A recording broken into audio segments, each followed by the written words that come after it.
Hey y'all, welcome to the kitchen today. I want to read y'all quickly a sweet note I got from she sounds like a young woman. Dear Paula, you brought me much joy with your quarantine cooking during this heartbreaking time. I input data all day so I can listen to news, etc. When I am at the verge of tears, I click on your videos and your wonderful laugh makes me smile. Thank you for being you. P.S. Could you please make a chocolate cream pie with a white fluffy crust? Lorraine? I can't tell if that's a V or not. I think it's Lorraine, yeah. Lorraine. Laurie, that's so sweet. And honey, I'm going to make you a chocolate pie with that white crust. And by white crust, I think you mean meringue. So I'm going to show you the chocolate cream pie that I've made for years. In fact, it's in my cookbook, Paula Deen's Kitchen Classics book. Look, I use this one so much it's coming apart. But I love this book, so gets used a lot. So this is an easy recipe because you don't have to stop and temper your eggs into your hot pudding. So all we're going to do is mix together our dry ingredients, and that's a cup of sugar, and I think, let's see, 3 tablespoons of cocoa powder and 2 tablespoons of flour, and that flour is going to make this thick for us.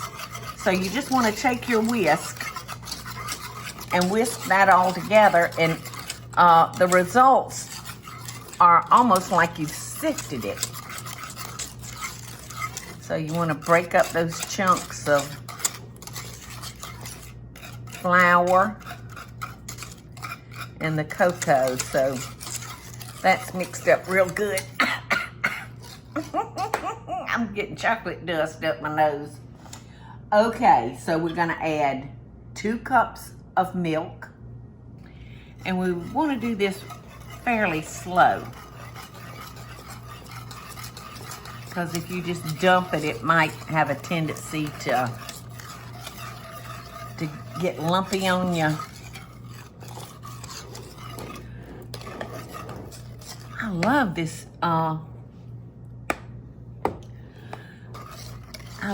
pot. It's the first time I've ever used it, and I looked down, it says Deen Brothers. I knew it was a cookware that had just been shipped to me recently. My boys did good.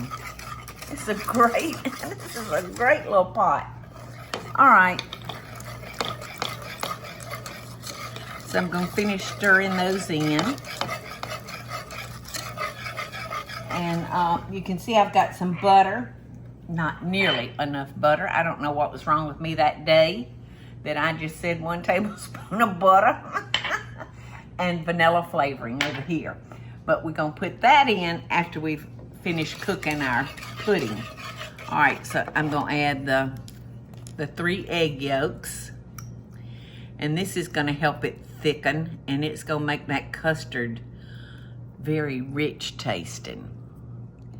Now, normally, most of the recipes that you find, Lori,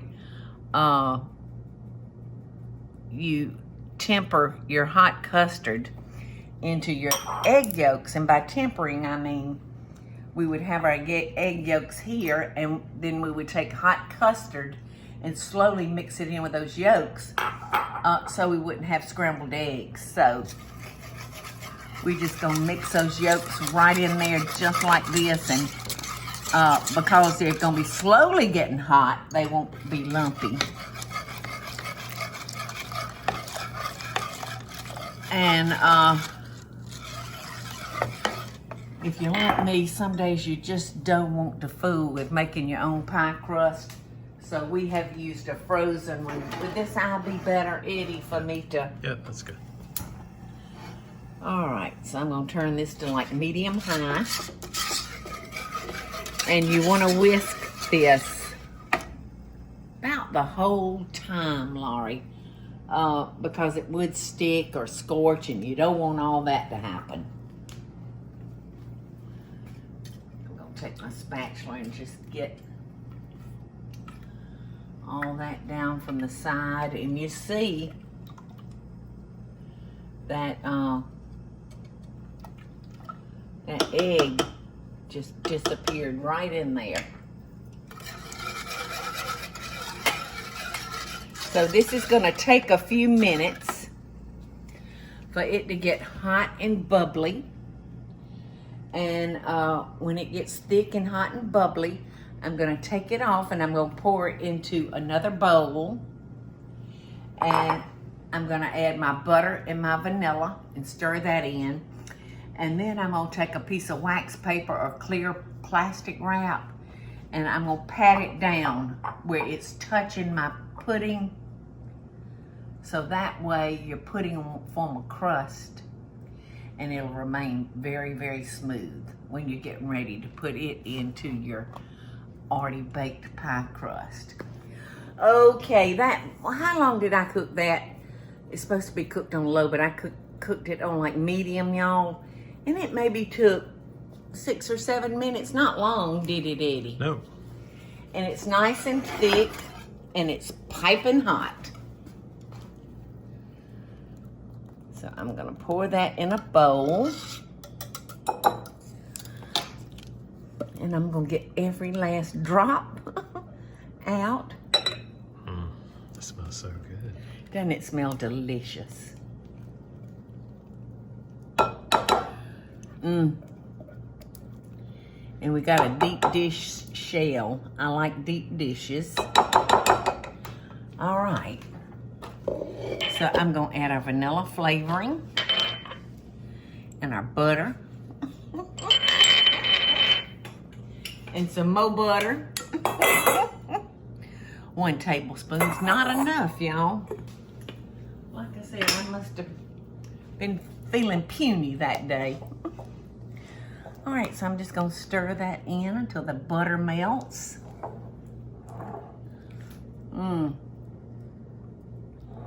And now I'm fixing to cover it with a piece of plastic. Ouch, it's so hot.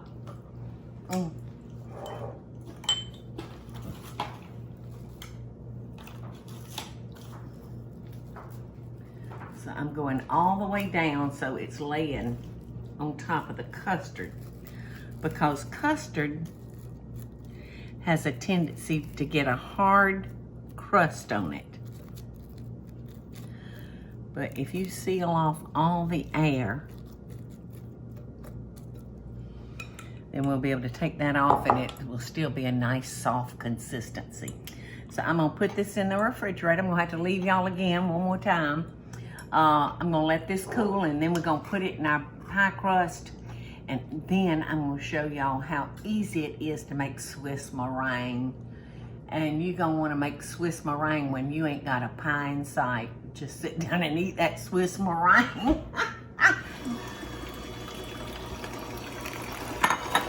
Okay, y'all, it's time to make our Swiss meringue. And I promise you that if you ever make Swiss meringue, you won't want regular meringue ever again. This is so, I guess it would help to turn on my stove. Great time of day. So Swiss meringue, it consists of 6 egg whites and 1.5 cups of sugar, and that's it.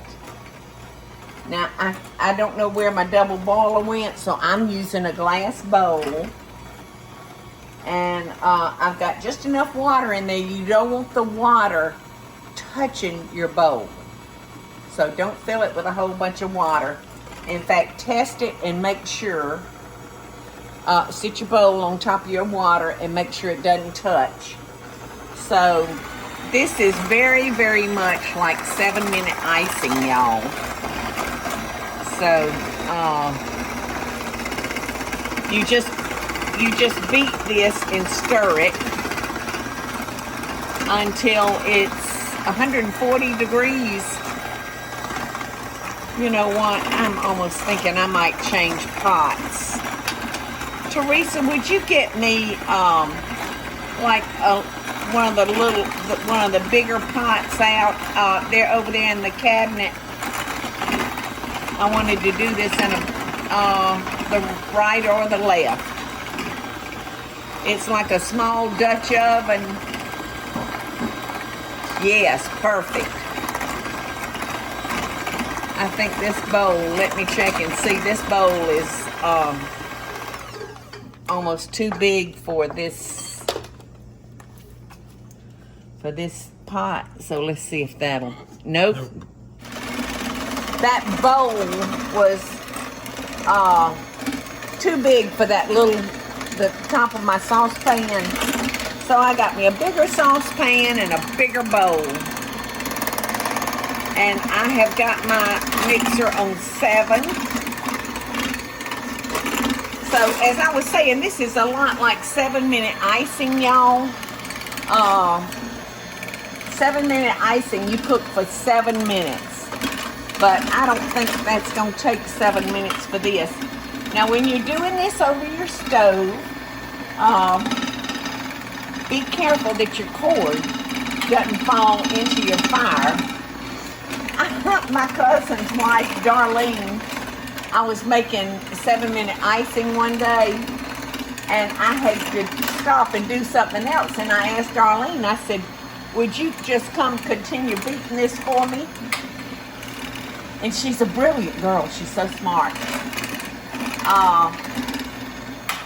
I looked around, and she had let the cord go down in the fire and flames.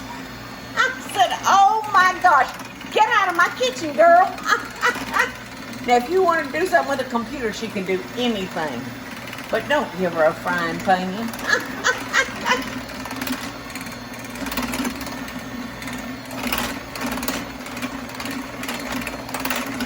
Okay, so I'll stick this thermometer in there to just check it.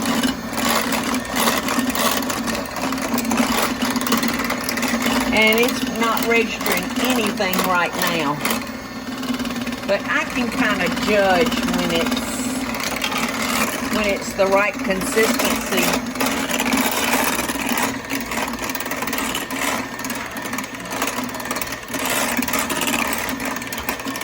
It's hard to believe that just egg whites and sugar can make this incredible meringue.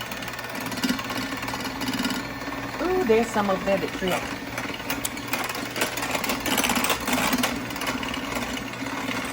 And you want this to cook over boiling water, y'all. Not simmering, but boiling.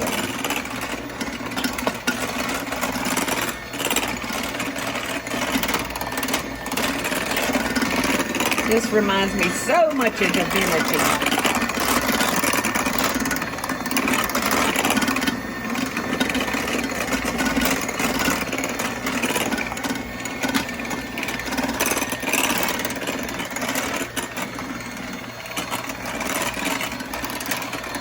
And our chocolate pudding, it should be cool enough now we can pour that into our pie crust.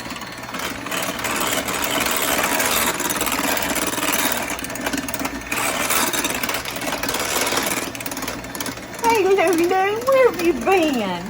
Where have you been, little girl? Where have you been? Oh, gosh, you're so jealous. And Max, you're so jealous.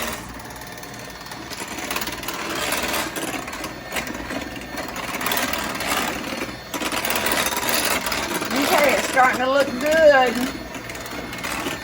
And one other thing, you'll want your egg whites at room temperature, too. Make sure you separate your eggs earlier and let those whites just sit on the counter.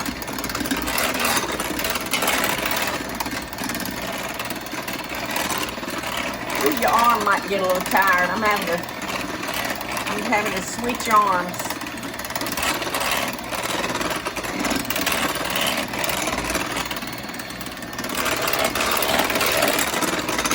I'm just better with my right hand.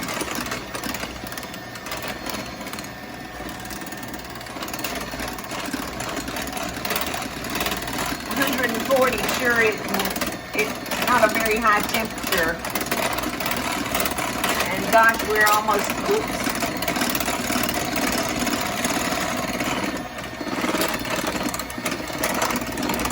We're getting close.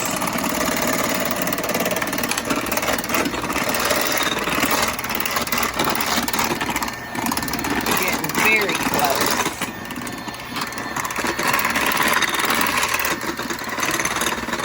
Yeah, it's just amazing that that's the only 2 ingredients.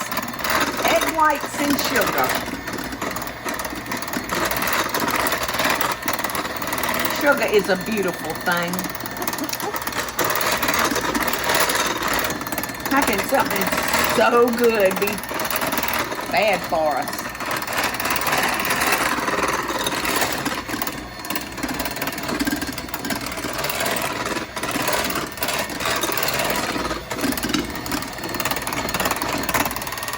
I'm going to turn my water down a minute. Sorry, Eddie, did I get you?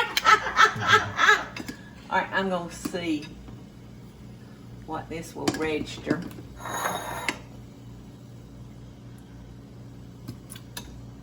I think it's there.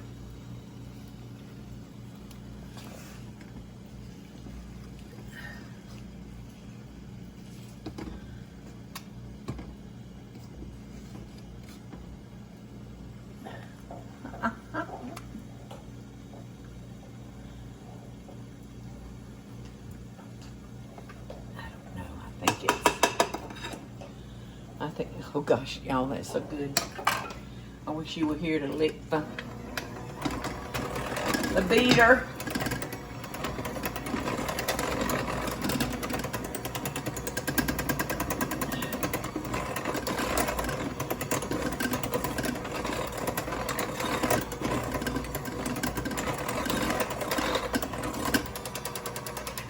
Okay. I say it's ready. And I don't know how many minutes that took. Okay, so. About 6. Yeah, well, you started, so, I mean, you're probably at a 9-minute icing right now. Well, I kind of mucked up, didn't I? I never use that size pot to do my double boiler cooking. I don't know what I was thinking. Maybe I wasn't thinking. This is gonna be so good.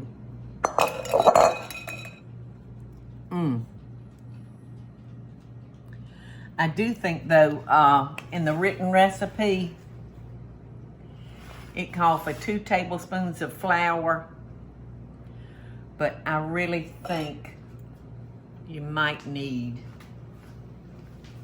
3 tablespoons.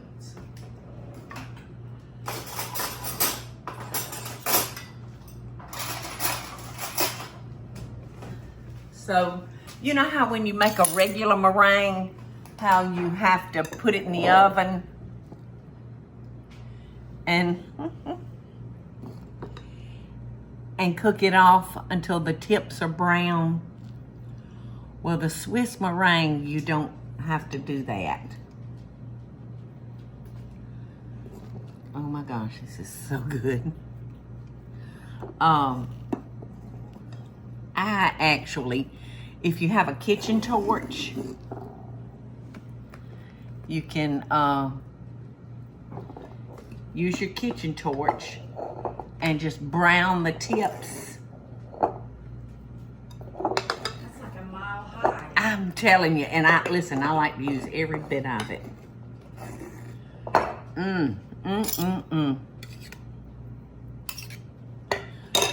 Teresa, you wanna lick the bowl?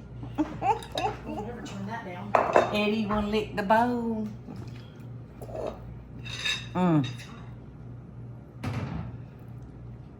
So we just wanna seal that meringue onto the crust, because you don't want any chocolate showing.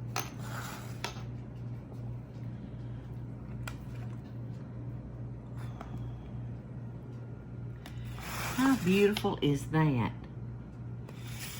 Isn't that beautiful? And I just kind of take it and do like that. Just swirl it and then kind of do like that. Or you can do it smooth. Whatever your eye and your belly likes.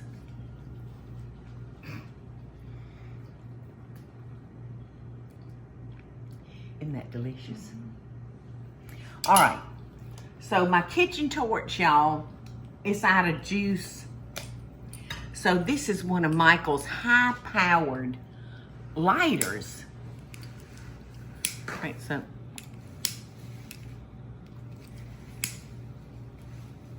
it's not burning, is it, Eddie? It was. Yep. It is now. Well, I think you gotta I think you have to hold it and start it. Well, I Yeah. did. I caught myself doing that, but then It goes out. it goes out. So Michael's not up here, so. But last time I made a Swiss meringue, I used it with one of his torch lighters that he uses for his cigars, but it doesn't even have to have that. It's beautiful, just like that. Okay, y'all, I couldn't get Michael's cigar torch to work too good, which reminds me, I need to stuff up my real kitchen torch. Eddie, help me remember. Teresa, help me remember. But anyway, Eddie finally got it to work long enough to just do some little brown tips. But we just remembered we had a partial eaten solid chocolate Easter bunny. So Eddie grated that on top. So it don't need no more torching. I'm gonna torch it with these right here, honey. I'm gonna torch the heck out of it. I wish y'all were here to help me. Love and best dishes, y'all. Have a grand day.